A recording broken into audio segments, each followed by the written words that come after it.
ஒரு சீடன் வெளியூர் புறப்படுறதுக்கு தயாரா இருந்தான். ரொம்ப தூரம் போக போறான். திரும்பி வர நாளாகும். புறப்படுறதுக்கான ஆயத்த வேலைகள்ல ஈடுபட்டிருந்தான். அந்த சமயம் பார்த்து இன்னொரு சீடன் அவங்கிட்ட வந்தான். நம்ம குரு உன்னை அழைச்சிட்டு வர சொன்னார், வா அப்படின்னு கூப்பிட்டான். இவன் உடனே புறப்பட்டு போனான். குருநாதரை பார்த்தான். அவர் காலில் விழுந்து வணங்கினான். வணங்கிவிட்டு எழுந்திரிச்சான். அவ்வளவுதான். குரு ஏதாவது உபதேசம் பண்ணுவாருன்னு எதிர்பார்த்தான். ஆனா நடந்தது என்ன தெரியுமா? குரு அவனுக்கு ஓங்கி ஒரு அடி கொடுத்தார். எதிர்பாராம இந்த அடியை வாங்கினதும் அந்த சீடன் அதிர்ந்து போயிட்டான். பக்கத்துல இருந்த மற்ற சீடர்களும் திகைச்சு போய் நின்னுட்டாங்க. அடி வாங்கின சீடனுக்கு மனசுக்குள்ள குழப்பம். நாம என்ன தப்பு பண்ணணும், புறப்படுற நேரத்துல இப்படி குரு கிட்ட அடி வாங்குற மாதிரி ஆயிட்டுதே அப்படின்னு நினைச்சு மனசுக்குள்ள ரொம்ப வேதனைப்பட்டான். கொஞ்சம் துணிச்சலை வரவழைச்சுக்கிட்டு குருநாதர்கிட்டயே கேட்டுட்டான், சுவாமி, நான் என்ன தப்பு பண்ணினேன்? என்ன இப்படி அடிச்சுட்டீங்களே. ஒரு வார்த்தை கூட உங்களை எதிர்த்து நான் பேசினது இல்லையே. இவ்வளவு காலமா உங்க விருப்பத்துக்கு விரோதமா ஒரு காரியம் கூட நான் செஞ்சது இல்லையே. வந்ததும் வராததுமா ஒண்ணுமே சொல்லாம என்ன அடிச்சுட்டீங்களே. குருவே, நான் செஞ்ச குற்றம் தான் என்ன அப்படின்னு கண்ணீரோட பரிதாபமா கேட்டானா அந்த சீடன். ஆனா அந்த குரு முகத்துல கொஞ்சம் கூட கோபம் இல்லை. அவர் சிரிச்சுக்கிட்டே நின்னுகிட்டு இருந்தாராம். அதுக்கப்புறம் சொன்னாராம், என்னுடைய அருமை சீடனே, நீ ஒரு தவறும் பண்ணல. நான் உன்னை அடிச்சது நீ ஏதோ தப்பு பண்ணிவிட்டேங்கிறதுக்காக இல்ல. நீண்ட பயணம் போக போறேன். ஞாபகமா ஏதாவது கொடுத்து அனுப்ப வேணாமா? நீ ஞானம் பெற்ற பிறகுதான் திரும்பி வரப்போறேங்கிறது எனக்கு தெரியும். அதுக்கு பிறகு உன்னை வந்து அடிக்க முடியுமா? அதனால இப்ப கிடைச்சிருக்கிற இந்த வாய்ப்பை பயன்படுத்திக்கிட்டேன். அப்போதைக்கு இப்பவே அடிச்சுட்டேன், அவ்வளவுதான், வேற ஒண்ணும் இல்லை அப்படின்னாராம். குரு சிரிச்சுக்கிட்டே இப்படி சொல்றார். இருந்தாலும் இதுவும் ஒரு உபதேசம் தான். அதிர்ச்சிகளால விழிப்படைய வைக்கிறதும் ஒரு வழிதான். இது ஜென் வழி. பெரும்பாலும் அதிர்ச்சியின் மூலமாகவே ஞான தரிசனத்தை அருள்கிறவர்கள் தான் ஜென் குருமார்கள். நம்ம தியானம் தான் ஜென். இந்தியாவிலிருந்து சீனாவுக்கு போய் கொஞ்சம் பேர் மாறி வளம் பெற்று ஜப்பான்ல ஜென் ஆகி வளர்ந்துருக்குது, அவ்வளவுதான். ஜென்கிறது தியானம். எதை நினைச்சும் தியானிக்கிறது இல்ல, எல்லாத்திலையும் தியானம் இருக்கிறதா சொல்லுது ஜென். பேசுறது, இருக்கிறது, நடக்கிறது, சாப்பிடுறது, சிரிக்கிறது, தூங்குறது, தொழில் செய்யறது அல்லது சும்மா இருக்கிறது எல்லாமே தியானம் தான். ஜென்கிறது ஒரு சுய தரிசனம். தன்னைத்தானே அடையாளம் கண்டுகொள்கிறது தான் அது. இல்லாத எதையும் தேடி கண்டுபிடிக்கிறது இல்ல. சென் மார்க்கத்தை பத்தி ஓஷோ என்ன சொல்றாரு தெரியுமா? காணாமல் போன தன்னுடைய மூக்கு கண்ணாடி தன்னுடைய மூக்கின் மேல் இருப்பதை கண்டுகொள்வது போன்றது சென் அப்படிங்கிறார். நம்மால் ஒருத்தர் இன்னொருத்தர் முகத்தை ரொம்ப நேரமா உத்து பார்த்துக்கிட்டு இருந்தார். என்ன பாக்குறீங்கன்னாரு அவரு. நீங்க போட்டிருக்கீங்களே மூக்கு கண்ணாடி, அதை தான் பாக்குறேன்னாரு இவரு. நீங்க அப்படி பாக்குறதுக்கு விசேஷ காரணம் ஏதாவது உண்டான்னு கேட்டார் இவர். உண்டுன்னார். என்னன்னு கேட்டார். நேத்திக்கு காணாம போன என்னோட மூக்கு கண்ணாடி அது அப்படின்னாராம் இவர். ஒரு ஊர்ல ஒரு குரு இருந்தார்.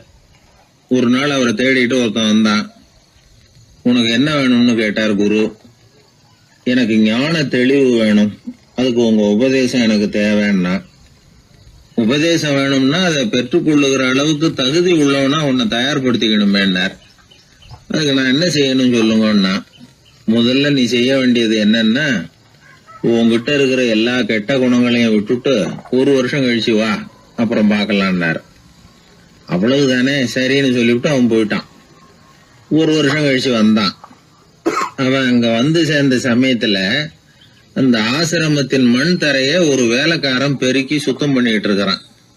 அந்த மண் தரையிலிருந்து எழுந்த புழுதி அதிகமா இருந்தது. அது காத்துல கலந்தது. சீடனையே மறைக்கிற அளவுக்கு ஆயிட்டுது. ஒரே புழுதி மயம். சீடனுக்கு கோபம் வந்துட்டுது. அந்த வேலைக்காரனை அடிக்கிறதுக்காக கைய வாங்கிட்டு போனான்.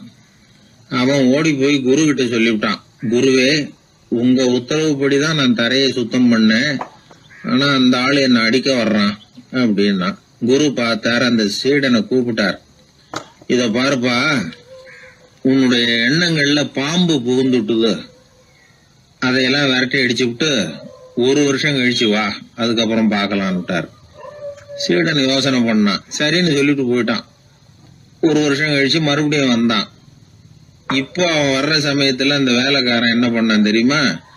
குரு கட்டளைப்படி தரையை பெருக்கினான்.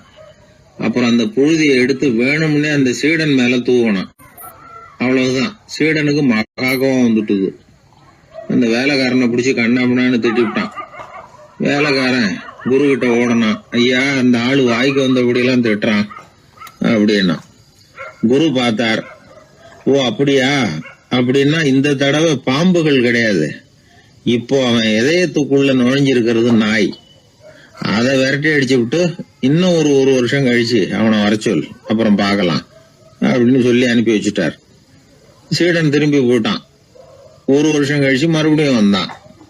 இப்ப அவன் வர்றப்போ என்ன செய்யணுங்கிறத அந்த வேலைக்காரங்கிட்ட குரு ஏற்கனவே சொல்லி வச்சிருக்கிறார். அது பிரகாரமே அவன் பண்ணனான். அவன் என்ன செஞ்சான் தெரியுமா? கூட்டி பெருக்கின புழுதியை எல்லாம் ஒரு வாளி தண்ணியில போட்டு நல்லா கலக்கி அந்த சீடன் தலையில ஊத்தினான். இவ்வளவு செஞ்சும் இந்த தடவை அவனுக்கு கோபமே வரல. அதுக்கு பதிலா அவனை பார்த்து நன்றின்னா. எதுக்கு நன்றி தெரியுமா? எதையும் சகிச்சுக்கிட்டு அமைதியா இருக்கும் குணத்தை கற்றுக்கொள்வதற்கு உதவியா இருந்ததுக்காக அந்த வேலைக்காரனுக்கு நன்றி. இத கேள்விப்பட்ட உடனே அந்த குரு ஓடி வந்தார். இவனை கட்டி பிடிச்சுக்கிட்டார். இனிமே நான் உனக்கு உபதேசம் பண்ணலாம், அதுக்கான தகுதி உனக்கு வந்துட்டுதுன்னார். இதுல இருந்து என்ன தெரியுது? ஒருத்தர்கிட்ட உபதேசம் வாங்கணும்னா கூட அதுக்குன்னு ஒரு தகுதி நமக்கு தேவைப்படுது. சகிப்புத்தன்மை ஒவ்வொரு மனிதனுக்கும் தேவைதான். இந்த காலத்துல ஒரு குரு, அவரை தேடி ஒருத்தன் வந்தான். குரு அவனை நிமிர்ந்து பார்த்துட்டு சொன்னார், நீ முதல்ல சகிப்புத்தன்மையை வளர்த்துக்கிட்டு அதுக்கப்புறம் என்கிட்ட வாழ்னார். இவன் அவரை நிமிர்ந்து பார்த்துட்டு சொன்னான், குருவே, நான் உங்ககிட்ட வந்திருக்கிறதே சகிப்புத்தன்மையை வளர்த்துக்கிறதுக்காகத்தானே அப்படின்னு. மனுநீதி சோழன் வரலாறு நமக்கு தெரியும். அது மாதிரி நீதி தவறாத ஆட்சியாளர்கள் பல பேர் இருந்திருக்கிறாங்க இந்த உலகத்துல.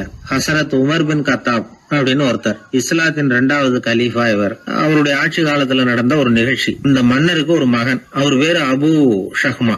அந்த மிசர் நாட்டு கவர்னர் அமர் பின் ஆஸ், அந்த மன்னருடைய மகன் கவர்னர் அவர்களுடைய கவனிப்புல இருந்தார். அந்த சமயத்துல ஒரு நாள் அவர் மதுபானா இருந்தனார். கவர்னருக்கு தெரிஞ்சு போச்சு. அவருக்கு தர்ம சங்கடமா போட்டுது. அவர் செஞ்சது மன்னருடைய மகன். கவர்னர் யோசனை பண்ணார். அவர் மெதுவா தன்னுடைய வீட்டுக்கு அழைச்சிட்டு வந்தார். அதிகமா அவரை கஷ்டப்படுத்தாம ஒரு சின்ன தண்டனை கொடுத்து பிரச்சனையை தீர்த்துட்டார். ஏதோ பேருக்கு ஒரு தண்டனை, அவ்வளவுதான். இது நடந்து கொஞ்ச நாள் கழிச்சு மன்னருக்கு இந்த விஷயம் தெரிஞ்சு போச்சு. தன்னுடைய மகன்கிறதுனால கவர்னர் லேசான தண்டனையோட விட்டுட்டார் அப்படிங்கறத புரிஞ்சுக்கிட்டார். உடனே கவர்னருக்கு தகவல் அனுப்பினார். அமர் பின் ஆஸ் அவர்களே, என்னுடைய மகன் மதுபான அருந்தி இருக்கிறான், அது உங்களுக்கு தெரிஞ்ச உடனே தண்டனை கொடுத்திருக்கிறீங்க. கலீஃபாவின் மகன்கிற காரணத்தினால குறைவான தண்டனையை கொடுத்ததாக கேள்விப்படுறேன். இது ஷரியத்தின்படி மாபெரும் குற்றம். உங்களுடைய நடத்தையும் மன்னிக்க கூடியதல்ல. இந்த கடிதம் கண்ட உடனே மகன் அபு ஷஹ்மாவை மதீனாவுக்கு அனுப்பி வைக்க வேண்டியது அப்படின்னு கடிதம் எழுதினார். அதை பார்த்தார் கவர்னர். உடனே கலீஃபாவின் மகனை மதீனாவுக்கு அனுப்பி வச்சார். மன்னர் முன்னாடி நீதி விசாரணை நடக்குது. தன்னுடைய மகனுக்கு சவுக்கடி வழங்கும்படியா உத்தரவிடுறார் ஹசரத் உமர் பின் கத்தாப். தண்டனை நிறைவேற்றப்பட்டது. கூடியிருந்தவர்கள்லாம் ஐயா கொஞ்சம் கருணை காட்டுங்க அப்படின்னு சொல்லி மன்னர்கிட்ட வேண்டிக்கிட்டாங்களாம். இந்த வேண்டுகோளை மன்னர் ஏத்துக்கல. நீதியின் முன்னால் தந்தை மகன் அன்பு நேசம் உறவு இந்த முறைகளை எல்லாம் கவனிக்க முடியாது. குற்றம் செஞ்சவர் தண்டிக்கப்பட வேண்டியவர், அவர் யாரா இருந்தாலும் சரி அப்படின்னாராம். எல்லா ஆட்சியாளர்களுமே கவனிக்க வேண்டிய ஒரு செய்தி இது. அவர் ஒரு நாள் தன்னுடைய அரசாங்க கணக்கு வழக்குகளை பார்த்துட்டு இருக்கிறார். அந்த சமயத்துல அவரை பார்க்க ஒரு பெரிய மனிதர் வந்தார். இவர் தன்னுடைய சொந்த வேலை காரணமா வந்திருக்கிறார் அப்படிங்கறத அவர் புரிஞ்சுக்கிட்டார். உடனே அது வரைக்கும் எரிஞ்சுகிட்டு இருந்த விளக்க அணைச்சுட்டு இன்னொரு விளக்க ஏற்றி வச்சுக்கிட்டாராம். இந்த செயலுக்கு என்ன காரணம்னு கேட்டிருக்கிறார் வந்தவர். இதுக்கு அவரு சொன்னார், ஐயா, நீங்க வந்த போது இங்க எரிஞ்சுகிட்டு இருந்தது அரசாங்க விளக்கு, இப்ப எரியறது சொந்த விளக்கு. சொந்த விஷயங்களை பேசுறப்போ அரசாங்க பணத்தை செலவு பண்ணக்கூடாது, அதனாலதான் விளக்க மாத்தினேன் அப்படின்னாராம். இப்படி எல்லாம் பல பேர் இந்த உலகத்துல இருந்திருக்கிறாங்க. ஆனா இப்ப எல்லாம் பல பேர் அப்படி இருக்கிறது இல்ல. ஒருத்தர் அப்படிதான் அரசாங்க விஷயங்களை பார்த்துக்கிட்டு உட்கார்ந்து இருக்கிறார். அந்த சமயத்துல ஒரு பெரிய தொழில் அதிபர் அவரை பார்க்க வந்திருக்கிறார். இவரு சடார்னு எழுந்திருச்சு எரிஞ்சுகிட்டு இருந்த விளக்க அணைச்சுட்டார். எங்கும் ஒரே இருட்டு. ஏன் விளக்க அணைச்சுட்டீங்கன்னு கேட்டிருக்கிறார் வந்தவர். இங்க நடக்கிறது மத்தவங்க கண்ணுல பற்றக்கூடாது அப்படிங்கறதுக்காக தான் விளக்க அணைச்சேன். நீங்க கொண்டு வந்திருக்கிறத அப்படி ஒரு ஓரமா வச்சுட்டு போடுங்க, அதுக்கப்புறமா விளக்க போட்டு நான் எடுத்துக்கிறேன் அப்படின்னாராம் இவர். ஒரு குழந்தை அம்மா கிட்ட போச்சு, அம்மா என்ன தூக்கிக்க. உடனே அந்த அம்மா அந்த குழந்தைய தூக்கி இடுப்புல வச்சுக்கிறாங்க. எந்த பக்கம் வச்சுக்கிறாங்க? இடது பக்கம். பொதுவா குழந்தைய தூக்குறவங்க யாரும் வலது பக்கம் இடுப்புல வச்சுக்கிறது இல்ல. விவரம் தெரியாத சில ஆம்பளைகளை அப்படி தூக்கி வச்சுக்கிட்டு அலையிறது உண்டு. ரொம்ப காலமாவே குழந்தைகளை இடுப்புல இடது பக்கமா வச்சிருக்கிற பழக்கம் தான் இருந்து வந்திருக்குது. இதுக்கு ஆய்வாளர்கள் என்ன காரணம் சொல்றாங்க தெரியுமா? அப்படி இருந்தாதான் குழந்தை சொல்றத குழந்தை நினைக்கிறத தாயினால நல்லா உணர முடியுதாம். இடது பகுதி ஆட்சி பண்றது குறிப்பா காதின் தலைமையாக இருக்கிறது வலது பக்கம் தான். அதனால தாய் குழந்தைக்கு பதில் சொல்லவோ அது என்ன கேக்குதுங்கிறத சீக்கிரமா புரிஞ்சுக்கிட்டு நடந்துக்கவோ அதுதான் சௌரியம். அப்படின்னு ஆய்வாளர்கள் இதுக்கு காரணம் சொல்றாங்க. இதனால என்ன ஆகுதான், தாய்க்கும் குழந்தைக்கும் நெருக்கம் அதிகமாகுதான், குழந்தைக்கும் பாதுகாப்பு அதிகமா. அது மட்டும் இல்ல, ஒரு தாய் தன்னுடைய குழந்தைய இடுப்புல சுமக்கிறதுனால அவள் நினைக்கிறத அவளோட இதய துடிப்ப குழந்தை உணர்தான். 9 மாதத்துக்கு அதிகமா இருந்த இடம் இல்லையா, அதனால அவளை பத்தி நல்லா அறிந்து கொள்ளுகிற வாய்ப்பும் குழந்தைக்கு கிடைக்குது. நம்ம முன்னோர்கள் ரொம்ப காலத்துக்கு முன்னாடியே வலது கையை பார்க்க ஆரம்பிச்சிட்டாங்களாம். அவங்க பயன்படுத்திய கல் ஆயுதங்கள்லாம் வலது பக்கமா தான் தீட்டப்பட்டிருக்குது. அதுல இருந்து நமக்கு என்ன தெரியுதுன்னா, வலது கையை தான் உபயோகப்படுத்தி இருக்கிறாங்கிறது தெரியுது. இப்படி எல்லாம் இருந்தா கூட இன்னைக்கு நம்மள 10ல் ஒருத்தருக்கு ஒரு பழக்கம் உண்டு, அது இடது கை பழக்கம். ஆனாலும் 2 கைகளும் ஒற்றுமையா இருக்கிறதுக்கு தான் ரொம்பவும் முயற்சி பண்ணுதான். இப்போ வலது கை பழக்கம் உள்ளவங்க பேசுறதுக்கு, எழுதுறதுக்கு, செயல்படுத்துற தலைமையகம் தலையின் பின்புறம் பிடரியில் இருக்குது. இடது கை பழக்கம் உள்ளவங்களுக்கு மூளையில 2 பக்கங்கள்லயும் தலைமையகம் இருக்குது. இது விஞ்ஞானிகள் சொல்றது.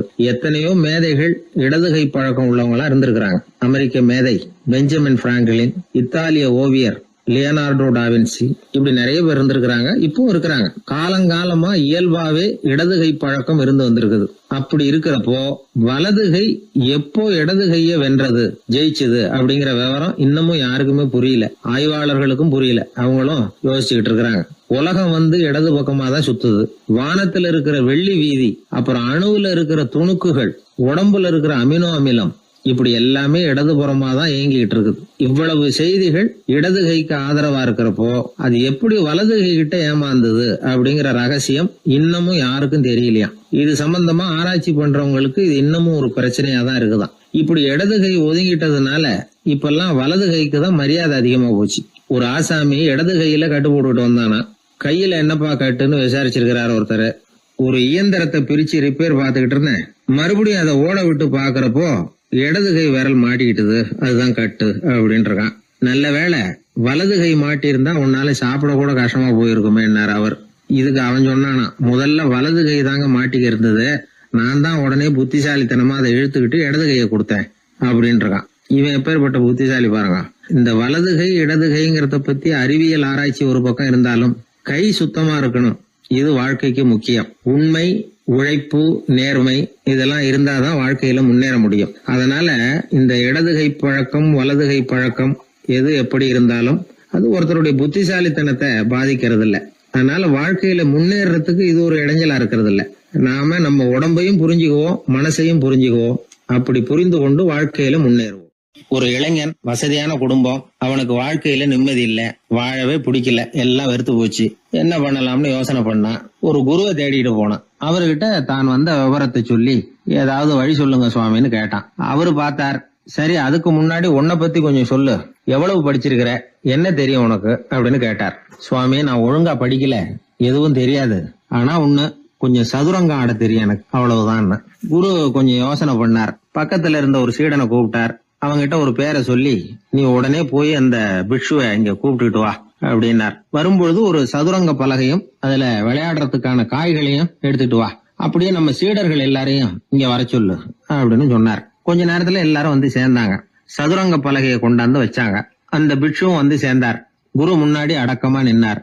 குரு அவரை கிட்டத்துல கூப்பிட்டு கொஞ்ச நேரம் சதுரங்கம் ஆடணும்னார். அந்த பிக்ஷுவுக்கு சதுரங்கம்னா என்னன்னு தெரியாது, இருந்தாலும் மறுப்பு எதுவும் சொல்லல. குரு சொன்னார், பிக்ஷுவே, நீர் என்னுடைய சீடர், என்னுடைய பேச்சை மறுக்காதவர், உம்முடைய அடக்கத்தையும் பணிவையும் நான் அறிவேன், எனக்காக உயிரையும் கொடுக்கறதாக சொல்லி இருக்கிறீங்க. இப்போ அதுக்கான வாய்ப்பு வந்திருக்குது. நீங்க இந்த இளைஞனோட சதுரங்கம் ஆடணும். தோத்து போனா இந்த வாளால தலையை சீவி விடுவேன், ஆனா இறந்தாலும் உமக்கு சொர்க்கம் நிச்சயம். நீங்கள் வெற்றி பெற்றுட்டா தோற்று போன இந்த இளைஞனின் தலையை சீவி விடுவேன். சரி, இப்போ நீங்க ஆட ஆரம்பிக்கலாம்னார். ஆட்டம் ஆரம்பமாச்சு. அந்த பிக்ஷு முகத்துல சலனமே இல்ல, சாவை பத்தி கவலைப்பட்டதாவே தெரியல.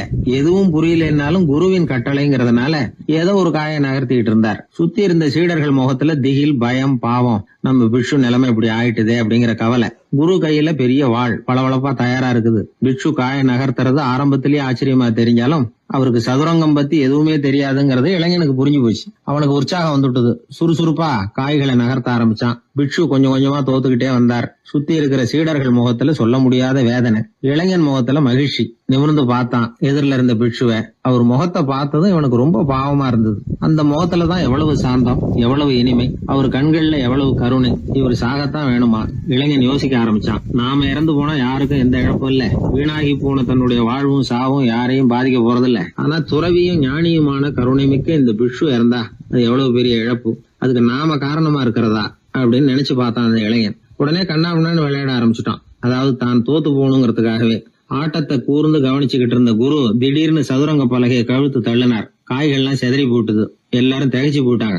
யாருக்கும் வெற்றி தோல்வி இல்லைன்னு அறிவிக்கிறேன் குரு. தம்பி, உன்னுடைய மன ஒருமைப்பாட்டை கவனிச்சேன்.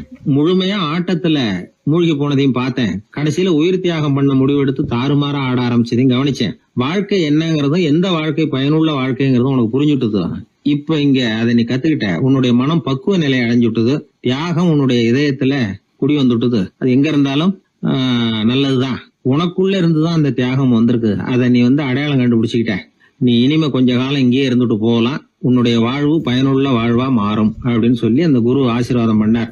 இந்த காலத்திலயும் ஒருத்தர் அது மாதிரி தன்னுடைய வாழ்க்கையை பயனுள்ளதாக ஆக்கிக்கணும்னு ஆசைப்பட்டார். உடனே சதுரங்க ஆட ஆரம்பிச்சார். அப்புறம் சீட்டாட ஆரம்பிச்சார். கொஞ்ச நாள் கழிச்சு அவரை பார்த்த நண்பர் ஒருத்தர் கேட்டார், என்னங்க சீட்டாட ஆரம்பிச்ச பிறகு வாழ்க்கை பயனுள்ளதா ஆச்சா அப்படின்னு கேட்டார்.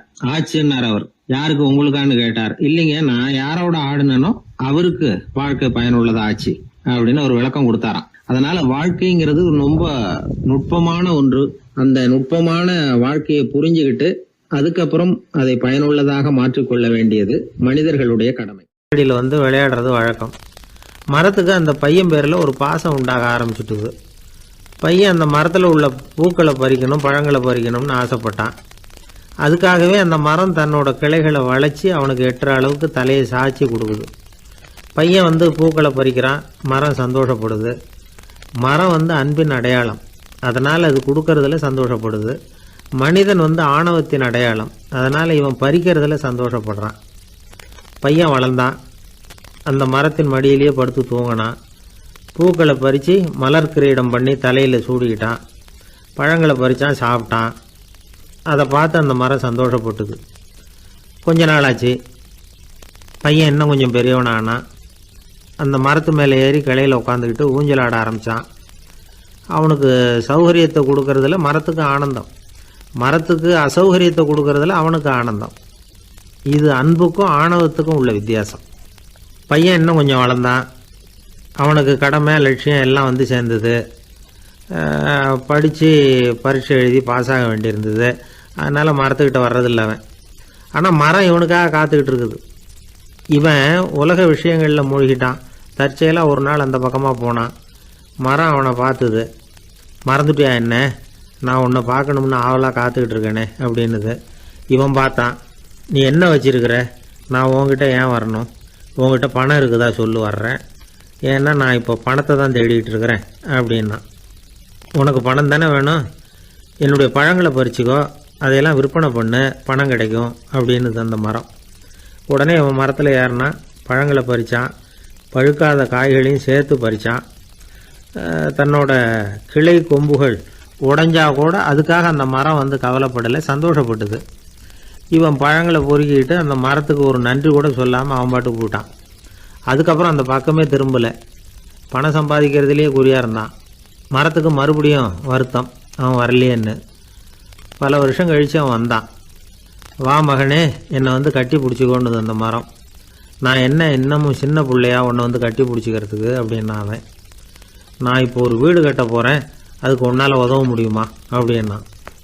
என்னுடைய கிளைகளை வெட்டிக்கோ அப்படின்னுது மரம். கொஞ்ச நேரத்தில் மரத்தை அப்படியே மொட்டை அடிச்சுட்டான். மறுபடியும் கொஞ்சம் காலம் கழிச்சு அந்த மனுஷன் வயசாகி ரொம்ப கிழவனாக போட்டான் அவன். அதுக்கப்புறம் வந்தான். நான் தூர தேசங்களுக்கு போய் பணம் சம்பாதிக்கணும்னு ஆசைப்படுறேன். நான் பிரயாணம் பண்ணுறதுக்கு ஒரு படகு தேவை, அதுக்கு நீ உதவி செய்ய முடியுமான்னா. அது ஒன்றும் பெரிய பிரச்சனை இல்லை, என்னுடைய அடிமரத்தை வெட்டிக்கோன்னுது அந்த மரம். அவன் வெட்டினான், படகு செஞ்சான், போயிட்டான். இனிமேல் திரும்பி வருவானோ மாட்டானோ அது தெரியாது. ஆனால் இந்த அடிமரம் அவனுக்காக காத்துக்கிட்டு இருக்கும். ஏன்னா இது அன்பின் அடையாளம், அவன் ஆணவத்தின் அடையாளம். அன்பு கொடுக்கறதுக்கு தான் ஆசைப்படும், ஆணவம் வாங்கிறதுக்கு தான் ஆசைப்படும். இப்படி ஒரு கதையை ஒரு பெரியவர் சொல்லியிருக்கிறார். அதை நாம் சிந்திச்சு பார்க்கணும்.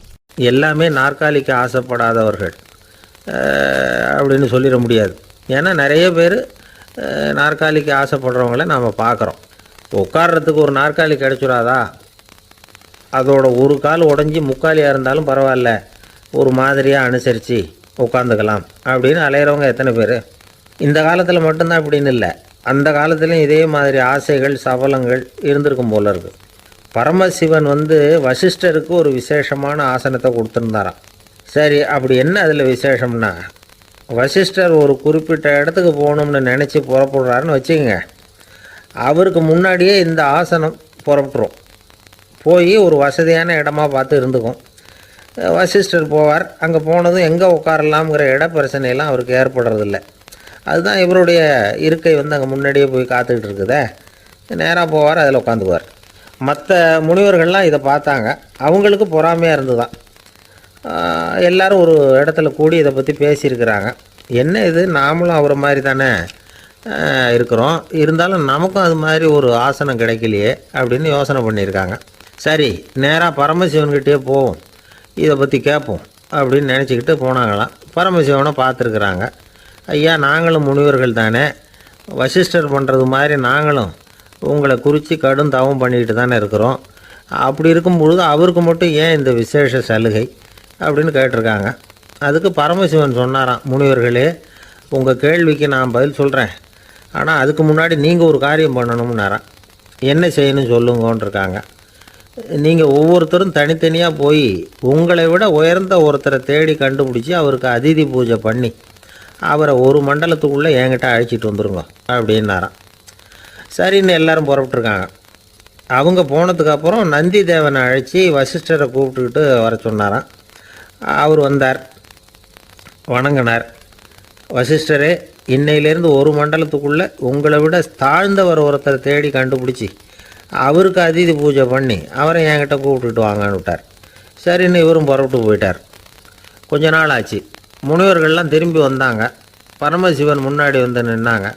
ஐயா, எவ்வளவோ தேடி பார்த்துட்டோம், எங்களை விட உயர்ந்தவர்கள் யாருமே கிடைக்கல அப்படின்னாங்களாம்.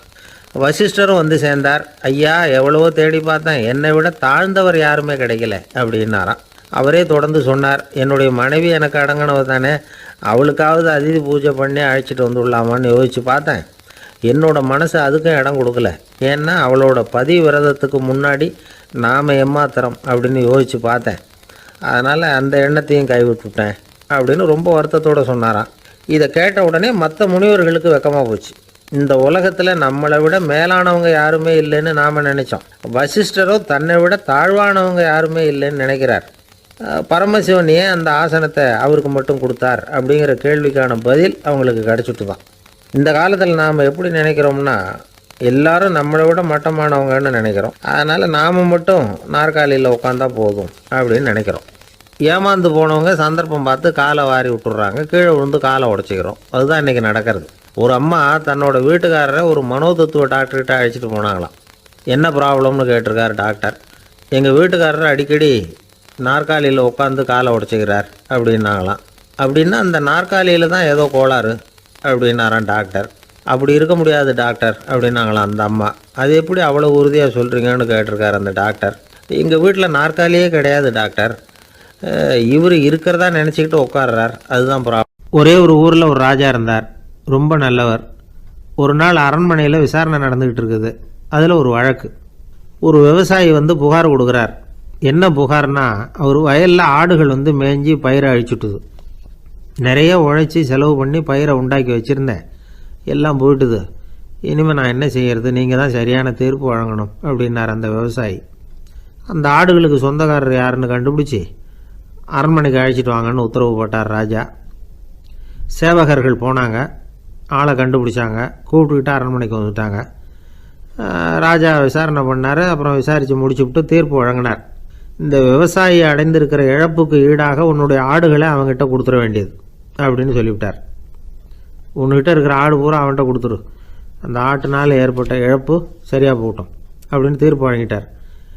அந்த மன்னருடைய மகன் இதை பார்த்துக்கிட்டே உட்காந்துருந்தான். இந்த தீர்ப்பை இன்னும் கூட சிறப்பாக வழங்கலாமே அப்படின்னு நினச்சான். அப்பாக்கிட்ட சொன்னான். உடனே அந்த அரசர், சரி நீயே இதுக்கு சரியான தீர்ப்பு சொல்லு அப்படின்னார். அந்த இளவரசன் தீர்ப்பு சொல்கிறான். அவன் சொன்ன தீர்ப்பு என்னன்னா, உங்ககிட்ட இருக்கிற ஆடுகள் எல்லாத்தையும் 1 வருஷ காலத்துக்கு அந்த விவசாயிகிட்ட ஒப்படைச்சிட வேண்டியது.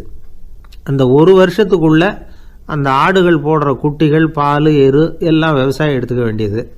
1 வருஷத்துக்கு அப்புறம் உங்களுடைய ஆடுகளை நீங்களே திருப்பி வாங்கிக்க வேண்டியது.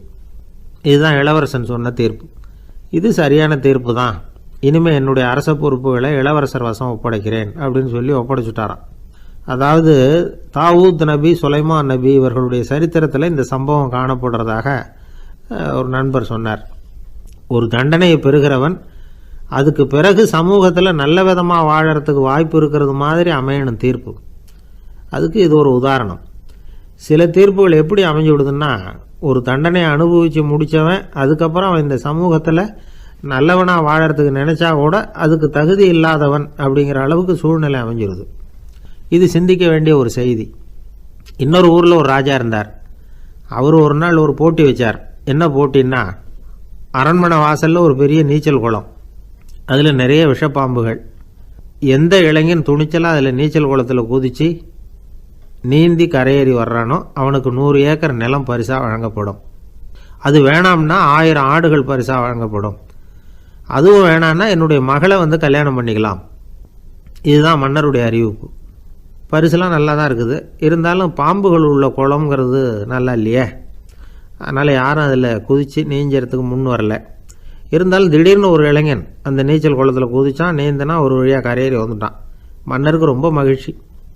நீ தான் தைரியமான இளைஞன், வா இப்படின்னு கூப்பிட்டார். கிட்ட வந்தான். அந்த இளைஞன் தண்ணீர் சொட்ட சொட்ட நிற்கிறான். சரி, உனக்கு 100 ஏக்கர் நிலம் வேணுமான்னு கேட்குறார். வேண்டாங்கிறான். சரி, அப்படின்னா 1000 ஆடுகள் வேணுமான்னு கேட்குறார். அதுவும் வேணாங்கிறான். ஓ, அப்படின்னா என் பொண்ணை கல்யாணம் பண்ணிக்கிறியா அப்படின்னு கேட்குறாரு. அதுவும் வேணாங்கிறான். ராஜாவுக்கு ஒன்றும் புரியல. அப்படின்னா உனக்கு என்ன தான் வேணும் அப்படிங்கிறார். என்னை பிடிச்சி இந்த குளத்தில் தள்ளி விட்டவன் யாருங்கிறது எனக்கு தெரியணும் அப்படின்னா. 1944 வருஷத்துல ஒரு நாள் மொரார்ஜி தேசாய் எரவாடா சிறையில் இருந்தார். காவல்துறை உயர் அதிகாரி ஒருத்தர் வர்றார். மொரார்ஜி தேசாய சிறை அதிகாரி அலுவலகத்துக்கு அழைச்சிட்டு போறார். சிறை அதிகாரி ஒரு தகவலை சொல்றார். உங்க நண்பர் மங்கள்தாஸ் பக்வாசா அப்படிங்கிறவர் நாசிக் சிறையில அடைக்கப்பட்டிருந்தார். அவருக்கு உடல் நலம் ரொம்ப பாதிக்கப்பட்டதுனால அவரை சிறையிலிருந்து பம்பாயில உள்ள ஹரிகிருஷ்ணன் தாஸ் மருத்துவமனைக்கு கொண்டுகிட்டு போயிருக்கிறாங்க. அவரு உங்களை பார்க்கணும்னு ரொம்ப ஆவலோட இருக்கிறார். அதனால நீங்க பரோல்ல போய் பாத்துட்டு வாங்களே அப்படின்னார். நிபந்தனையோட போய் பாத்துட்டு வரலாம்னார். தியாக செம்மல்கள் பரோல்ல செல்றதில்ல அப்படிங்கிற உறுதியோட தான் சிறைச்சாலைக்கு வருவாங்க. இப்படி இருக்கிறப்போ மொரார்ஜி மட்டும் பரோல்ல போயிட்டு வர்றதுக்கு எப்படி சம்மதிப்பார்? உயிர் நண்பரின் உயிர் ஆடுது அப்படிங்கறத கேட்டதும் உடனே போய் பார்க்கணும்னு ஆவல் தான். இருந்தாலும் வரன்முறையை மீறி போய் பாக்குறதுன்னா அது தேச பக்தியையே அவமானப்படுத்துறது மாதிரி ஆகும் அப்படிங்கறத அவர் உணர்ந்தார். அதனால நான் பரோல்ல போகிறதுக்கு நான் தயாரா இல்லை அப்படின்னு சொல்லிவிட்டாராம். நண்பருடைய கடைசி ஆசைய நிறைவேற்றுறது உங்க கடமை இல்லையா அப்படின்னு கேட்டிருக்காரு சிறை அதிகாரி. கடமை தான், அதே சமயம் என்னுடைய கடமையை காப்பாத்துறதும் முக்கியமாச்சே அப்படின்னாரா இவர். அதுக்கப்புறம் அந்த அதிகாரி நிபந்தனை இல்லாமலே மொரார்ஜியை வெளியில அனுப்புறதுக்கு சம்மதிச்சாராம். அப்படி இருந்தும் மத்த நண்பர்களை கலந்துகிட்டு தான் மொரார்ஜி வெளியில புறப்பட்டாராம். பம்பாய்க்கு போனார். படுக்கையில நண்பரை சந்திச்சார். அவர் ரொம்ப மோசமான நிலைமையில இருந்தார். உடல்நிலை கவலைக்கிடம்னு தான் டாக்டர்களும் சொன்னாங்க. மங்கள்தாஸ், இனி எனக்கு வாழ்க்கையில என்ன இருக்கு, நான் இறந்து விடுறதே மேலுன்னாராம். மொரார்ஜிக்கு ரொம்ப வருத்தமா போச்சு. மங்கள்தாஸ் இல்லத்துல இருந்த சமயத்துலதான் மொரார்ஜிய கைது பண்ணாங்களாம். அந்த அதிர்ச்சி தான் மங்கள்தாஸ ரொம்ப பாதிச்சிருக்கு அப்படிங்கறத அவர் புரிஞ்சுக்கிட்டார். இத பாருங்க, விடுதலை போராட்டத்துல ஈடுபடுறவங்களை கைது பண்றதும் சிறையில அடைக்கிறதும் சகஜம் தானே. அன்னைக்கு உங்க வீட்டுல இருந்தப்போ நான் கைது செய்யப்படலைன்னாலும் இன்னொரு இடத்துல நான் கைது செய்யப்பட்டுதான் இருப்பேன். அதனால அதை பத்தி நீங்க ஏன் வேதனைப்படணும்? நீங்க தைரியமா உறுதியா இருக்கணும். அது மட்டும் இல்ல, அது வரைக்கும் மருந்தே சாப்பிடாம இருந்த மங்கள்தாஸ மருந்து சாப்பிட வச்சாராம். 2 நாள் அவர் பக்கத்திலே இருந்தார். அதுக்கப்புறம் பெரிய டாக்டரை பார்த்து மங்கள்தாஸ் உடல் நல சம்பந்தமா விசாரிச்சார். இப்ப பரவாயில்ல, தேறி இருக்கிறார். எப்படி இருந்தாலும் இன்னும் ஒரு 6 மாசம் தான் அவர் உயிரோட இருப்பார் அப்படின்னு சொல்லிவிட்டாரு டாக்டர். ஆனா அதுக்கப்புறம் நடந்தது என்ன தெரியுமா? மங்கள்தாஸ் அதுக்கப்புறம் 25 வருஷம் சௌக்கியமா இருந்தாராம். இவர் 6 மாசம் தான் இருப்பாருன்னு சொன்ன அந்த டாக்டர் 6 மாசத்துல ஒரு எதிர்பாராத விபத்துல சிக்கி இறந்து போனாராம். 6 மாசம்னு டாக்டர் போட்ட கணக்கு சரிதான், ஆனா இடம் தான் மாறி போச்சு. ஒரு திருடன் ஒரு வீட்டுல போய் திருடணும்னு திட்டம் போட்டான். இருட்டுனதும் போய் திருடணும். ஆனா ராத்திரி ஆனா வாசல் கதவை சாத்தி உள்பக்கம் தாழ்பால் போட்டுருவாங்களே, என்ன பண்றது, எப்படி வீட்டுக்குள்ள போறது? இவன் யோசனை பண்ண ஒரு முடிவுக்கு வந்தான். சரி, பகல் நேரத்திலேயே யாருக்கும் தெரியாம அந்த வீட்டுக்குள்ள நுழைஞ்சிருவோம், அங்க போய் எங்கேயாவது ஒளிஞ்சுக்குவோம், இருட்டுற வரைக்கும் பேசாம இருப்போம், ராத்திரி எல்லாரும் தூங்கினதுக்கு அப்புறம் நைஸா போய் பீரோவை திறந்து இருக்கிறது பூரா எடுத்துக்கிட்டு ஓடியாந்துடலாம் அப்படின்னு திட்டம் போட்டான். அதே மாதிரி ஒரு நாள் மத்தியானத்துக்கு மேல அந்த வீட்டுக்காரன் எங்கேயோ வெளியில புறப்பட்டு போனான். வீட்டுக்கார அம்மா அடுப்பங்கரையில என்னமோ சமைச்சுக்கிட்டு இருந்தாங்க. திருடன் பார்த்தான், இதுதான் சமயம்னு அந்த வீட்டுக்குள்ள மெதுவா நுழைஞ்சிட்டான். எங்க ஒளியலாம்னு பார்த்தான், வலது பக்கம் ஒரு ரூம் இருந்தது. அங்க போனான். அங்க ஒரு படுக்கை அறை, அங்க ஒரு பெரிய கட்டில் இருந்தது. அதுக்கு அடியில போய் பதுங்கிட்டான். இருட்டுனது நம்ம வேலையை ஆரம்பிக்கலாம், அது வரைக்கும் பொறுமையா இருக்கணும் அப்படின்னு சொல்லி பேசாம வாயை மூடிட்டு கம்முன்னு இருக்கிறான். ரொம்ப நேரம் கழிச்சு வெளியில போயிருந்த வீட்டுக்காரன் திரும்பி வந்தான், சாப்பிட்டான், லைட்டை நிறுத்தி விட்டு படுத்துட்டான். அந்த அம்மாவும் வேலையெல்லாம் முடிச்சுட்டு வந்து படுத்துட்டாங்க. நடு ராத்திரி, விடி விளக்கு லேசா எரிஞ்சுக்கிட்டு இருக்கு. வீட்டுக்காரன் லேசா கண்ணை முழிச்சான். கட்லுக்கு நேரா எதிரில ஒரு கண்ணாடி, அதுல பாக்குறான் கட்லுக்கு கீழே ஒரு திருடன் ஒளிஞ்சு இருக்கிறது தெரிஞ்சு போச்சு. உடனே அவன் திருடன் திருடன்னு சத்தம் போடல, யோசனை பண்ணான். மேஜையில இருக்கிற கத்தி எடுத்து கையில வச்சுக்குவோமா அப்படின்னு யோசனை பண்ணான். இந்த சந்தர்ப்பத்துல கத்தியை உபயோகப்படுத்துறதை விட புத்தியை உபயோகப்படுத்துறது தான் சாமர்த்தியம் அப்படின்னு நினைச்சான். உடனே அது பிரகாரம் செயல்பட ஆரம்பிச்சிட்டான். என்ன பண்ணான் தெரியுமா?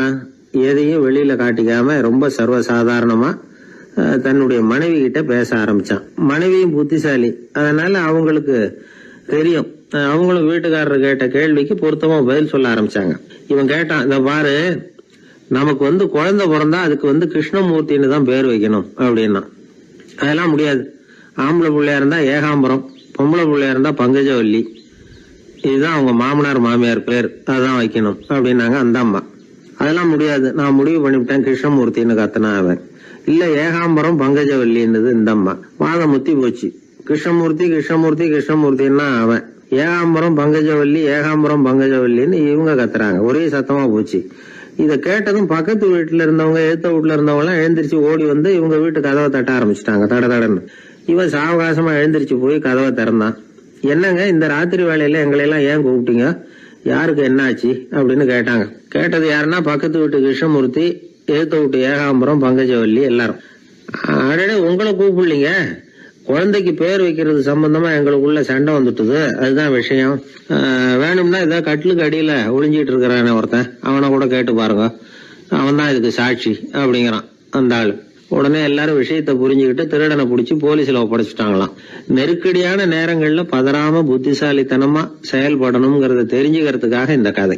புத்திசாலித்தனமா செயல்படுற ஒரு குடும்ப தலைவி இருக்காங்க. அவங்க என்ன செய்வாங்க தெரியுமா? எல்லாரும் ராத்திரி ஆனா வீட்டை உள்பக்கமா பூட்டி விட்டு தானே படுப்பாங்க. ஆனா அந்த அம்மா என்ன பண்ணுவாங்கன்னா, வீட்டை வெளிப்பக்கமா ஒரு பூட்டு போட்டு பூட்டி விடுவாங்க.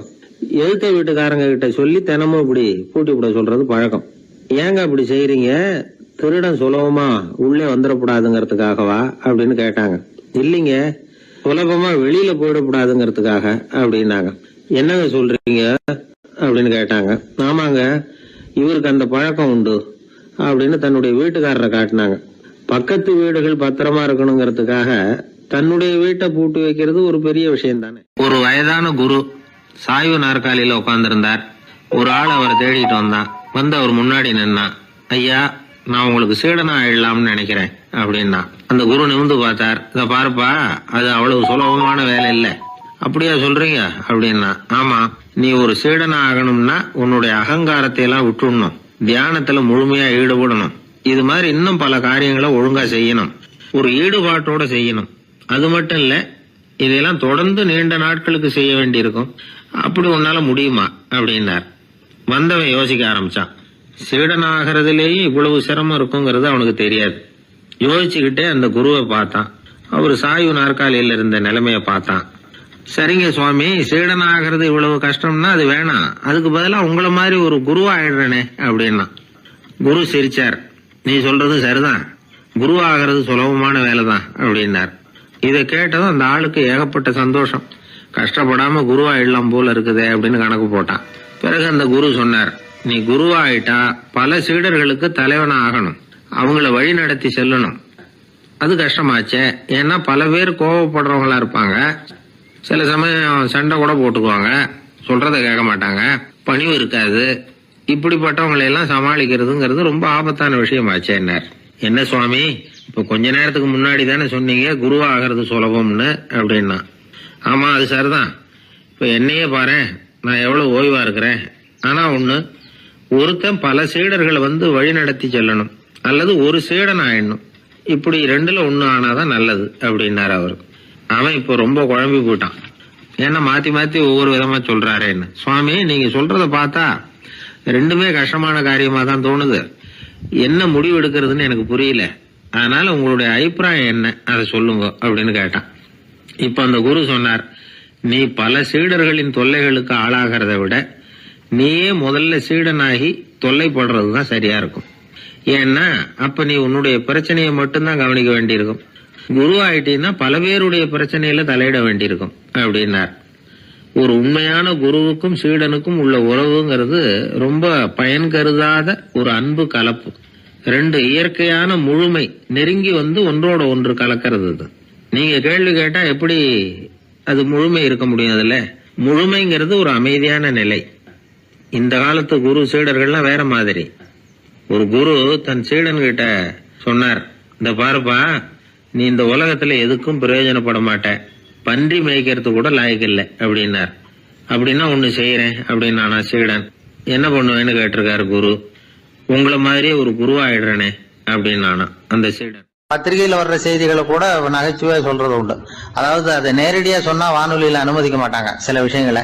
அது சின்னாருக்கு கௌரவ குறைச்சல், அதை வேடிக்கை கலந்து நகைச்சுவோடு சொல்லும் பொழுது அதை அனுமதிச்சிருவாங்க.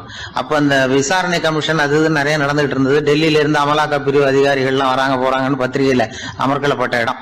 அந்த நேரம் வந்து நான் ஒரு ரேடியோவில் ஒரு செய்தியை தயார் பண்றோம். அப்ப என்ன பண்ணேன்னா, இது மாதிரி அந்த பத்திரிகை செய்தியை வச்சுக்கிட்டே ஒரு செய்தி சொன்னோம், இன்னொரு தகவல் சொல்லி.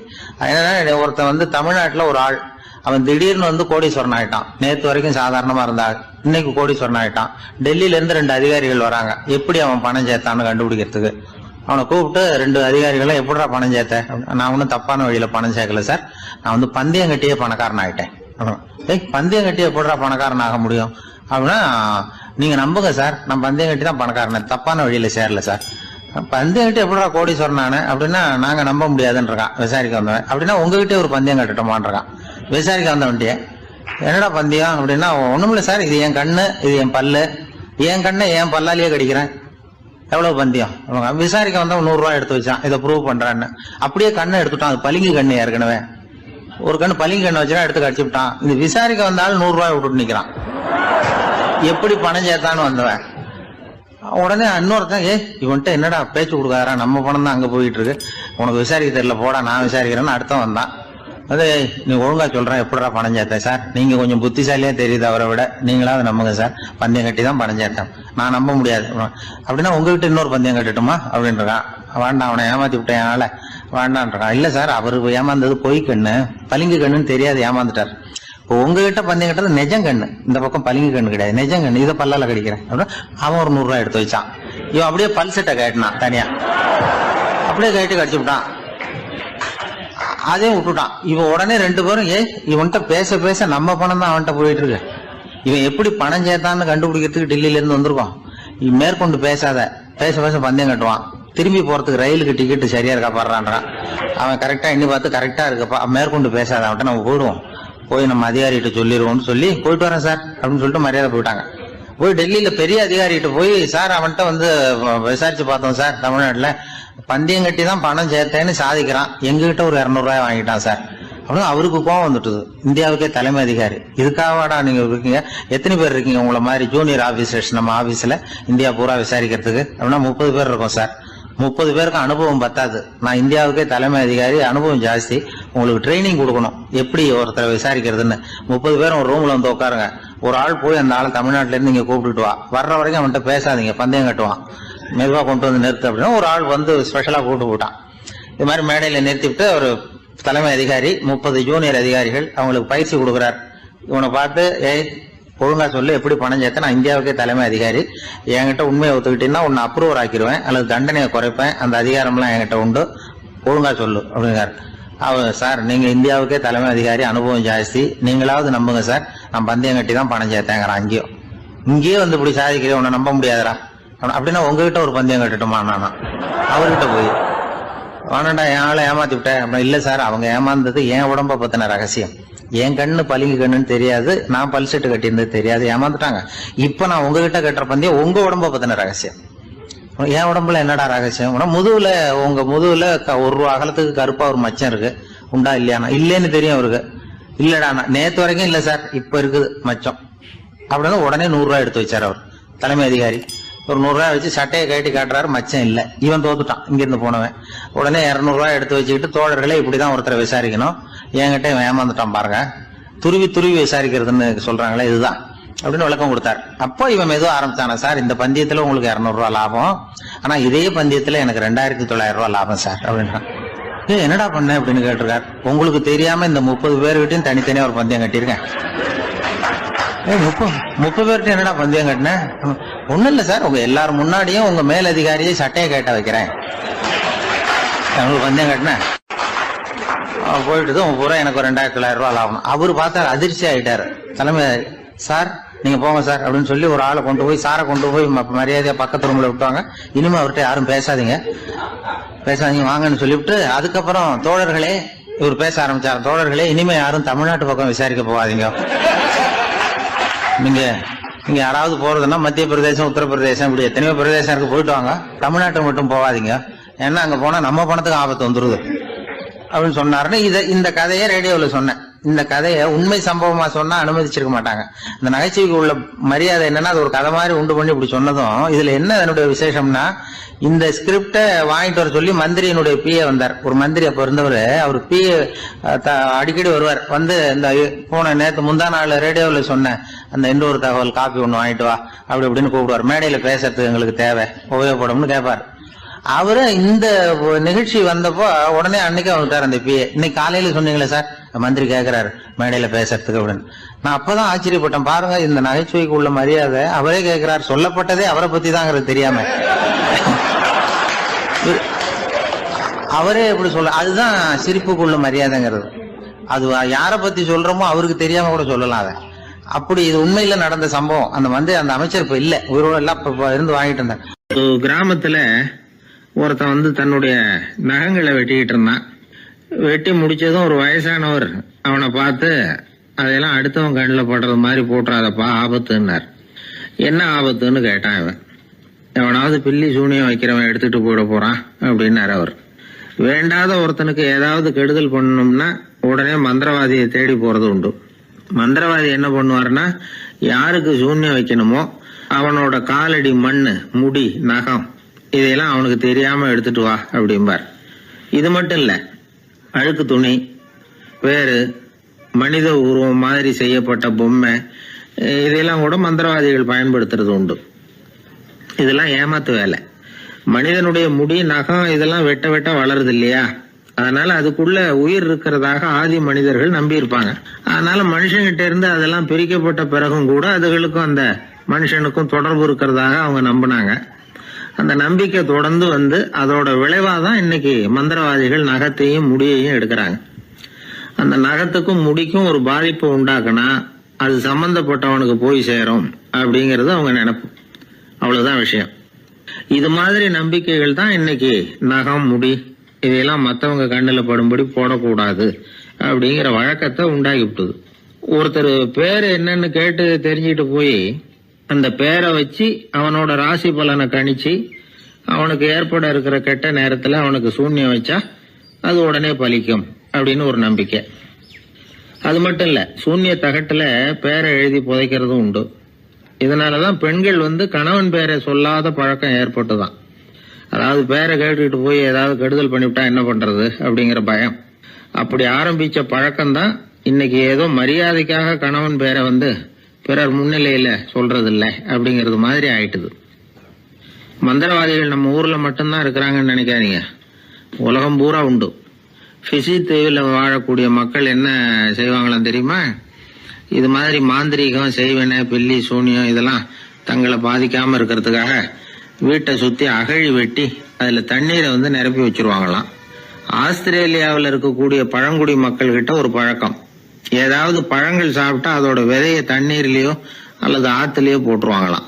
வெளியில போட்டுட்டா அதை எடுத்து செய்வனைக்கு பயன்படுத்திடுவாங்க அப்படிங்கிற பயம். இது மாதிரி உலகம் பூராவும் செய்வினையின் மூலம் அடுத்தவங்களுக்கு பாதிப்பை உண்டு பண்ண முடியும் அப்படிங்கிற நம்பிக்கை இருக்கத்தான் செய்யுது. பொதுவா எல்லா ஊர்லயுமே நகம், முடி, காலடி மண்ணு, மனித உருவ பொம்மை இதுதான் மந்திரவாதிகள் பயன்படுத்துறாங்களாம். இந்த பில்லி, சூனியம், செய்வினை இதுல இருக்கிற உண்மை என்ன தெரியுமா?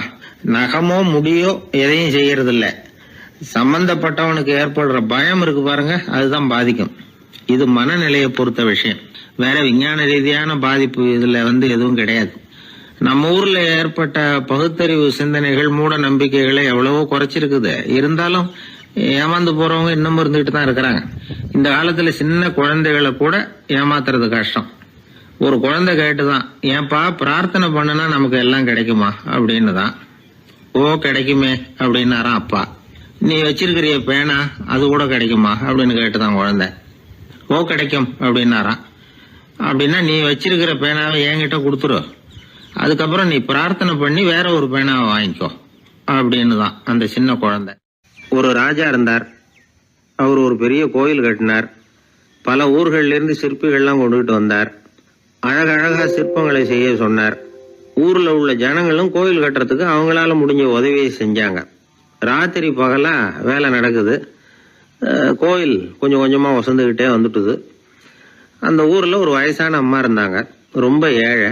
அவங்களுக்கு மனசுக்குள்ள ஒரு உறுத்தல், இந்த ஊர்ல எல்லாரும் இந்த கோவில் கட்டுறதுக்கு அவங்களால முடிஞ்ச உதவியை பண்ணிட்டு இருக்கிறாங்க, நம்மளால ஒன்றும் பண்ண முடியலையே அப்படின்னு நினைச்சு கவலைப்பட்டாங்க. அவங்களுக்கு மனசு கேட்கல, ஏதாவது செய்யணும் நம்மளால முடிஞ்சது அப்படின்னு யோசனை பண்ணாங்க. நல்ல வெயில் நேரத்துல சிற்பிகள்லாம் ரொம்ப சிரமப்பட்டு சிலை வடிச்சுக்கிட்டு இருக்கிறாங்கல்ல, அவங்களுக்கு அந்த நேரம் தாகம் எடுக்குமே. அதனால சிரமப்பட்டு ஒரு குடத்துல தண்ணி எடுத்துக்கிட்டு அதை இடுப்புல வச்சுக்கிட்டு மெதுவா கொண்டுகிட்டு அங்க போறது அப்படின்னு முடிவு பண்ணிட்டு அந்த அம்மா போச்சு. அங்க போய் வேலை செய்யறவங்களுக்கு தாகம் எடுக்கிற போலாம் ஒரு கோவலையில தண்ணியை எடுத்து கொடுத்துக்கிட்டு இருக்கிறது. இப்படியே பண்ண ஆரம்பிச்சுட்டு அந்த அம்மா. ஏதோ அந்த அம்மாவால முடிஞ்ச ஒரு சின்ன உதவி அது. இப்படி கொஞ்சம் கொஞ்சமா வேலை நடந்தது. கோபுரம் வசந்தது, எல்லா வேலையும் முடிஞ்சது. இனிமே கடைசியா கற்ப கிரகத்தின் மேல விமானம் அமைக்க வேண்டியதுதான் பாக்கி. அந்த வேலையும் ஆரம்பமாச்சு. அந்த சிற்பிகள்லயே அனுபவசாலியான ஒருத்தர் இந்த அம்மாவை தேடிட்டு வந்தார். பாட்டி, உங்ககிட்ட இருக்கிற ஏதாவது ஒரு பொருளை கொடுங்க, அந்த விமானத்துல வைக்கலாம் அப்படின்னு நாங்க நினைக்கிறோம் அப்படின்னார். இந்த அம்மாவுக்கு ஒன்றும் புரியல. ஏதாவது இருந்தாவில கொடுக்கலாம், எதுவும் இல்லையே, என்ன பண்றது யோசனை பண்ணாங்க. இத பாருப்பா, என்கிட்ட என்ன இருக்கு, இந்த வாசப்படியில கிடக்குது, இந்த கல்லு தான் இருக்குது, வேணும்னா இத எடுத்துட்டு போங்க அப்படின்னாங்க. உடனே அந்த கல்லை பேத்து எடுத்துட்டு போயிட்டாங்க அவங்க. அங்க போய் பார்த்தா என்ன ஆச்சரியம், அந்த விமானத்து உச்சியில கலசங்களை அமைக்கிறதுக்கான பிரம்ம எந்திரத்தை மூடுற கருங்கல் ஒண்ணு தேவையா இருந்தது. இவங்க எடுத்துட்டு போன கல்லு அதுக்கு ரொம்ப பொருத்தமா அமைஞ்சு போச்சு. ஏதோ அதுக்காகவே அளவெடுத்து செஞ்சது மாதிரி அமைஞ்சுட்டுது. அந்த கல்லையே அங்க அப்படியே பதிச்சுட்டாங்க. ஒரு வழியா கோவிலை கட்டி முடிச்சாங்க. அடுத்தது கும்பாபிஷேகம், அதுவும் ரொம்ப சிறப்பா கோலாகலமா நடந்து முடிஞ்சது. இவ்வளவையும் பார்த்த அந்த ராஜாவுக்கு மனசுக்குள்ள ரொம்ப பெருமையா இருந்தது. இவ்வளவு பெருசா இந்த கோவில் உருவாகிறதுக்கும் இவ்வளவு சிறப்பா இந்த விழா நடக்கிறதுக்கும் நாம தானே காரணம் அப்படின்னு மனசுக்குள்ள நினைச்சுக்கிட்டார். இப்படி நினைச்சுக்கிட்டே அன்னைக்கு ராத்திரி அரண்மனையில படுத்து தூங்கினார். உடனே ஒரு கனவு. ஆண்டவனே அந்த ராஜாவோட கனவுல வந்தார். ராஜா ஆண்டவனை வணங்கினார். இறைவா, உங்களுக்காக நான் கட்டி இருக்கிற கோவில் எப்படி இருக்குது, நல்லா இருக்குதா அப்படின்னு கேட்டார் ராஜா. அதுக்கு இறைவன் சொன்ன பதில் என்ன தெரியுமா? நீ கட்டின கோவில்ல அந்த கிழவியோட நிழல்ல நான் சுகமா இருக்கிறேன் அப்படின்னாராம். இப்படி சொல்லிவிட்டு கடவுள் மறைஞ்சுட்டார். கனவு கலைஞ்சுது. ராஜா விசாரிச்சார், யார் அந்த கிழவி அப்படின்னு. எல்லாரும் விவரத்தை சொன்னாங்க. அப்பதான் ராஜா நினைச்சு பார்த்தார், இந்த கோவிலை நானே கட்டினதாக ரொம்ப பெருமைப்பட்டுக்கிட்டேன். ஆனா அந்த வயசான அம்மா வீட்டு வாசல்ல கிடந்த கல்லு அது இறைவனுக்கு சுகமான நிழல் கொடுக்கறதாக சொல்றாரு அப்படிங்கறத எண்ணி பார்த்தார். நான்கிற எண்ணம் நழுவி போயிட்டுதான். கோபுரம் எவ்வளவு பெருசுங்கிறது முக்கியம் இல்ல, குணம் எவ்வளவு பெருசுங்கிறது தான் முக்கியம். அந்த வயசான அம்மா நம்ம நாட்டுல வாழறது தான் நமக்கு உண்மையான பெருமை அப்படின்னு நினைச்சாராம் ராஜா. இந்த காலத்திலயும் ஒரு ஊர்ல ஒரு கோவில் கட்டினாங்க. எல்லா ஜனங்களும் அவங்களால முடிஞ்சதை செஞ்சாங்க. நம்மால் ஒருத்தன் அந்த திருப்பணி குழு தலைவரை போய் பார்த்தான். நான் ஏதாவது ஒத்துழைக்கணுமா ஐயா அப்படின்னு ரொம்ப பணிவா கேட்டான். திருப்பணி குழு தலைவர் சொன்னார், இத பாருப்பா, இந்த கோவில் கட்டி முடிக்கிற வரைக்கும் உன்னுடைய ஒத்துழைப்பு எதுவும் தேவையில்லை. கட்டி முடிச்சு கும்பாபிஷேகம் ஆனதுக்கு அப்புறம் தான் உன்னுடைய ஒத்துழைப்பு ரொம்ப அவசியம் அப்படின்னார். அதுக்கப்புறம் நான் என்ன செய்யணும் சொல்லுங்கன்னா இவன், இந்த சாமி சிலையை நீ திருடிட்டு போகாம இருக்கணும் அவ்வளவுதான் அப்படின்னாராம் அவர். என்னுடைய நண்பர் ஒருத்தர், அவர் விரல்ல நகமே இருக்காது. என்ன காரணம்னு நினைக்கிறீங்க? எல்லாத்தையும் அவரே கடிச்சு துப்பிடுவார். அப்படி ஒரு பழக்கம். சின்ன குழந்தைகள் நகம் கடிக்குது, விரல் சூப்புது. இதுக்கு என்ன காரணம் தெரியுமா? குழந்தைகள் மனசுல ஏற்படக்கூடிய ஒருவித பாதுகாப்பின்மை, இன்செக்யூரிட்டி, அல்லது தான் சரியா கவனிக்கப்படல அப்படிங்கிற எண்ணத்தோட வெளிப்பாடு தான் அது அப்படிங்கிறாங்க டாக்டர்கள். சில இடங்கள்ல 2வது குழந்தை பிறந்த உடனே பெரியவர்கள் கவனம் முதல் குழந்தைகிட்ட இருந்து கொஞ்சம் விலகி 2வது குழந்தைகிட்ட போயிடும். அந்த சமயத்துல முதல் குழந்தைக்கு இந்த பழக்கம் ஏற்படுறதுக்கு வாய்ப்பு உண்டா. சில குடும்பங்கள்ல கணவன் மனைவி 2 பேருமே வேலைக்கு போறவங்களா இருப்பாங்க. குழந்தை ரொம்ப நேரத்துக்கு பெத்தவங்களை பிரிஞ்சு இருக்க வேண்டிய சூழ்நிலை இருக்கும். குழந்தை ஒரு பாதுகாப்பின்மையை உணர ஆரம்பிக்கும். இந்த பழக்கம் வந்துடும். அதனால ஒரு குழந்தைக்கு தான் ஒதுக்கப்படுறோம் அப்படிங்கிற நினைப்பு வராம பாத்துக்கணும். வளர்ந்த குழந்தைகளும் நகம் கடிக்கும். வயசானவங்க கிட்டையும் இந்த பழக்கம் இருக்கும். இது ஒரு மனச்சிதைவின் வெளிப்பாடு அப்படிங்கிறாங்க மனநல நிபுணர்கள். அம்மா அப்பா திட்டினாலும் சரி, அல்லது ஆசிரியர் திட்டினாலும் சரி, இந்த பழக்கம் வந்துடும். நாம தவறு பண்ணிட்டோம் அப்படிங்கிற நினைப்பு வர்ற சமயம் நகம் கடிக்க ஆரம்பிச்சிருவோம். ஏதோ ஒண்ணு அடையணும் அப்படின்னு நினைக்கிறோம், அதை அடைய முடியல. இப்படி ஒரு ஏக்கம் வர்ற சமயத்திலேயும் சில பேர் நகத்தை கடிக்க ஆரம்பிச்சிருவாங்க. ஒரு பெரிய அதிகாரி, தனியார் நிறுவனத்துல வேலை பார்க்கிறவரு, அவரு டென்ஷன் ஆயிட்டாருன்னா உடனே அறைக்கு அதை சாத்தி விடுவாங்களாம். அவரே சாத்திக்குவாராம். அப்படி சாத்திக்கிட்டு உள்ள எதையாவது வெறிச்சு பார்த்துக்கிட்டே நகத்தை கடிக்க ஆரம்பிச்சிருவாராம். இந்த பழக்கம் உலகம் பூரா உண்டு. நகம் கடிக்கிறவங்களை அந்த பழக்கத்திலிருந்து மீட்கிறதுக்கு என்ன வழி அப்படின்னு லண்டன்ல உள்ள அழகியல் நிறுவன நிபுணர்கள் யோசனை பண்ணி பார்த்துருக்குறாங்க. சில ஆய்வுகள் பண்ணி பார்த்தாங்களாம். அவங்க என்ன பண்ணாங்க தெரியுமா? நகம் கடிக்கிற பழக்கம் உள்ளவங்களையெல்லாம் தேடி பிடிச்சாங்க. அவங்களையெல்லாம் 3 பிரிவா பிரிச்சுக்கிட்டாங்க. ஒரு பிரிவு கிட்ட என்ன சொன்னாங்கன்னா, உங்களுக்கு நகத்தை கடிக்கணுங்கிற நினைப்பு வர்றப்போவெல்லாம் டைரி எழுத ஆரம்பிச்சிருங்க அப்படின்னாங்களாம். இன்னொரு பிரிவு கிட்ட, உங்களுக்கு அந்த நினைப்பு வர்றப்போவெல்லாம் உங்க நகத்துக்கு வண்ணம் பூச ஆரம்பிச்சிருங்க, அழகுபடுத்த ஆரம்பிச்சிருங்க, நெயில் பாலிஷ் போடுறாங்களே அது மாதிரி. அப்படி ஒரு யோசனை சொல்லியிருக்காங்க. 3வது குழுவினர்கிட்ட, உங்களுக்கு நகத்தை கடிக்கணுங்கிற எண்ணம் வர்றப்போவெல்லாம் விரல்களை இறுக்கமா மூடி வச்சுக்கிட்டு வேற விஷயங்கள்ல கவனம் செலுத்துங்க அப்படின்னு சொன்னாங்களாம். இப்படி 3 வித முயற்சி பண்ணி பார்த்ததுல கடைசியா அவங்க என்ன கண்டுபிடிச்சாங்க தெரியுமா? 3வது குழு செஞ்சதுல நல்ல பலன் கிடைச்சதாம். அதாவது நகம் தெரியாதபடிக்கு விரலை இறுக மூடிக்கிட்டு வச்சுக்கிட்டோம்னா அந்த பழக்கம் மாறுதான். அப்படி இருந்தவங்க கிட்ட இந்த நகம் கடிக்கிற பழக்கம் மெதுவா குறைஞ்சு போச்சான். அதனால நகம் கடிக்கிற பழக்கம் உள்ளவங்க இதை முயற்சி பண்ணி பார்க்கலாம். ஒரு ஆள் இருந்தார், அவருக்கு எப்ப பார்த்தாலும் நகத்தை கடிச்சுக்கிட்டே இருக்கணும், அப்படி ஒரு பழக்கம். அதனால அவர் விரல்ல எப்பவும் நகம் இருக்கிறது இல்ல. விரல் இருக்கிறதே பெரிய ஆச்சரியம். அவருக்கு திடீர்னு உடம்புல அரிப்பு, சொரிஞ்சிக்க முடியல, அரிப்பும் நிக்கல. 1 வாரம் தொடர்ந்து கஷ்டப்பட்டார்.